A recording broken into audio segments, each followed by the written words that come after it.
શાંતિપૂર્ણ રીતે યોજાતી રથયાત્રામાં આ વખતે આંશિક અડચણ પણ સામે આવી, જેમાં ગજરાજની સવારી ખાડિયા પહોંચી અને ત્યાં જ અચાનક 3 ગજરાજ બેકાબૂ થયા। ગજરાજ પર બિરાજમાન મહાવતી પણ ગજરાજ પર અંકુશ લાવવાનો પ્રયાસ કર્યો હતો અને તેમ છતાં ગજરાજ કાબૂમાં નહોતા આવ્યા, જેના પગલે થોડા સમય માટે ખાડિયા વિસ્તારની અંદર દોડધામ પણ મચી હતી।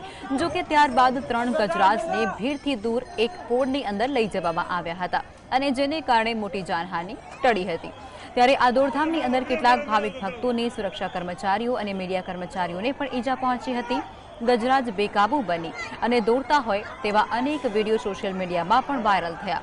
બેકાબૂ હાથી અને એક પોળની આગળ રેલિંગ લગાવેલી હતી અને તે તોડી અને પોળમાં જવા લાગ્યો, ત્યારે ગજરાજ રેલિંગ પાસે ઉભેલા લોકોની ઉપરથી થઈ અને રેલિંગ તોડી અને પોળની અંદર ઘૂસી ગયો હતો અને તેની સાથે અન્ય 2 ગજરાજ પણ તેની પાછળ દોડી ગયા।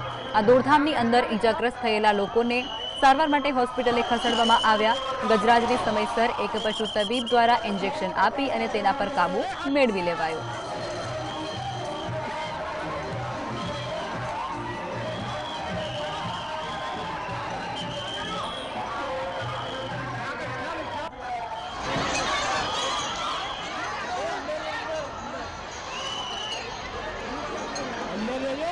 મંગળા આરતી બાદ ભગવાન જગન્નાથને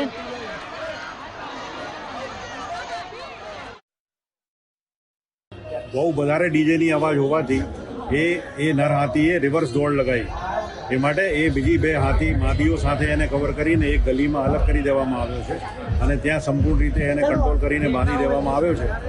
2 માદીઓ અને એક નરને હવે રથયાત્રામાં આપણે જોડીશું નહીં। 14 માદીઓ જે છે એ રથયાત્રામાં રૂટીન મુજબ રહેશે।